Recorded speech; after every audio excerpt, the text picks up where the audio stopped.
बिस्मिल्लाहिर्रहमानिर्रहीम। अस्सलाम वालेकुम मुअज़्ज़ज़ नाज़रीन। बनी इसराइल में एक सालिह शख्स था। उसका एक बेटा था।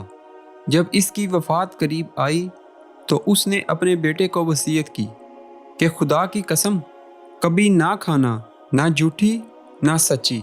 जब वो मर गया और लोगों ने यह सुना तो बनी इसराइल इसके बेटे के पास आए और एक एक आके कहने लगा कि तेरे बाप के ज़िम्मा मेरा इतना कर्ज था। वो हर एक को इसके कहने के मुताबिक रकम देता रहा, हत्ता कि ये बेचारा मुफलिस हो गया। और जब कौड़ी भी इसके पास बाकी ना रही तो वो अपनी बीवी और दो बच्चों को साथ लेकर निकल खड़ा हुआ और दरिया में कश्ती पर सवार हो गया। खुदा का हुक्म, कश्ती टूट गई और ये चारों सितम रसीदा अलहदा अलहदा एक एक तख्ते पर बहने लगे और बामुखालिफ ने हर एक को एक दूसरी सिमत में जा फेंका। यह शख्स जिसने मदइयों के जुल्म से वतन छोड़ा था, एक जजीरा में पहुंच गया जहां कोई आदम नजर ना आ रहा था। हैरान था कि क्या करें।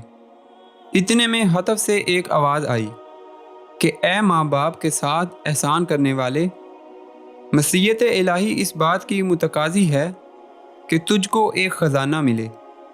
फलां जगह जाओ और वहाँ से ख़जाना निकाल लो। ये वहाँ पहुँचा तो इस मकाम से इसे वाकई ख़जाना मिल गया। फिर अल्लाह ताला ने कुछ आदमी कहीं से वहाँ भेज दिए। उसने इनसे बड़ा अच्छा सलूक किया और इसके साथ इस नेक सलूक की खबर गिरदोनवा में फैल गई और मेहमान नवाजी और गुरबा परवरी की दूर दूर तक शोहरत हो गई। चनाचा अतराफ़ो जवानब से लोग इसके पास आना शुरू हो गए और जो आते गए वहीं बसते गए, यहाँ तक कि वो जजीरा एक बड़ा शहर हो गया और ये शख्स इस जजीरे का हाकम बन गया।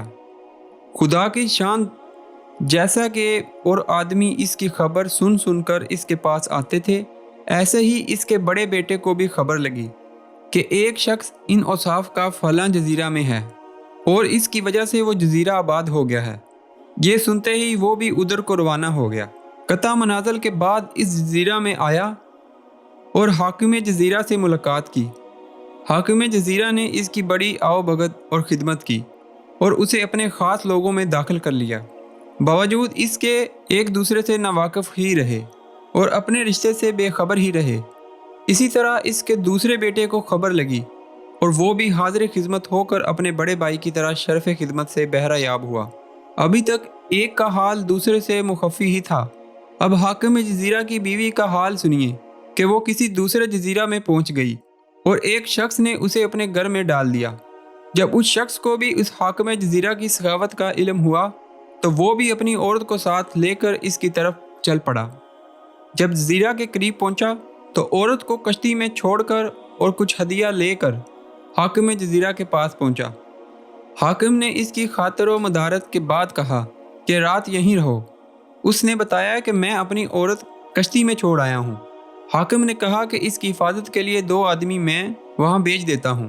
फिर इन्हें दोनों भाइयों को हुक्म दिया कि जाओ और रात भर इस कश्ती की हिफाजत करो।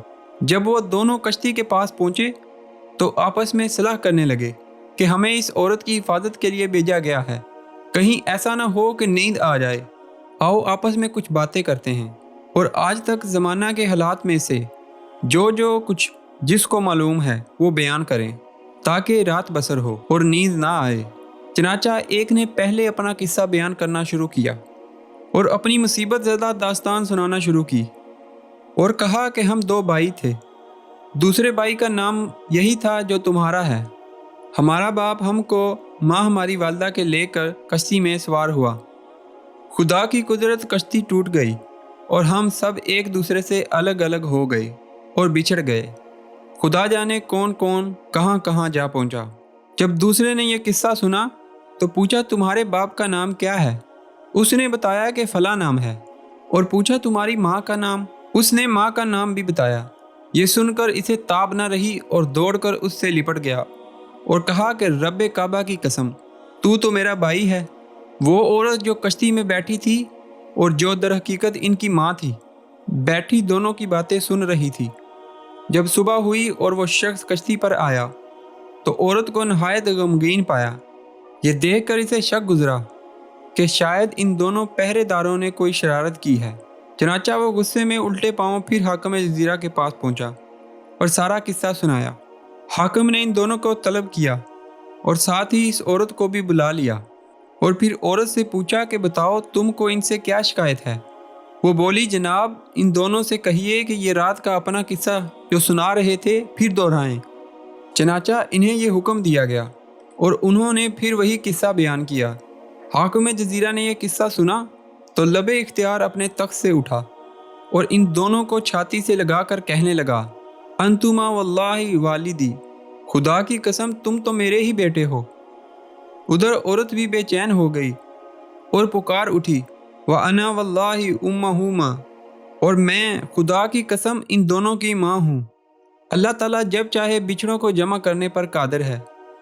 ماں باپ کے ساتھ نیک سلوک اور ان کی فرما برداری کا پھل میٹھا ہے، اور ماں باپ کی فرما برداری اولاد کی دنیا بھی بن جاتی ہے اور دین بھی سنور جاتا ہے، اور یہ بھی معلوم ہوا کہ مصیبت کے بعد راحت بھی حاصل ہوتی ہے، اور مصیبت کے وقت صبر کرنے والوں کو بڑا اجر ملتا ہے، اور یہ بھی معلوم ہوا کہ خدا تعالیٰ بڑی حکمتوں اور قدرتوں کا مالک ہے، وہ بچھڑوں کو ملا دینے پر بھی قادر ہے، اور جس طرح یہاں اس نے منتشر افراد کو ایک جگہ جمع فرما دیا، اسی طرح قیامت کے روز تمام منتشر افراد اور اجزاء کو وہ جمع فرما دے گا۔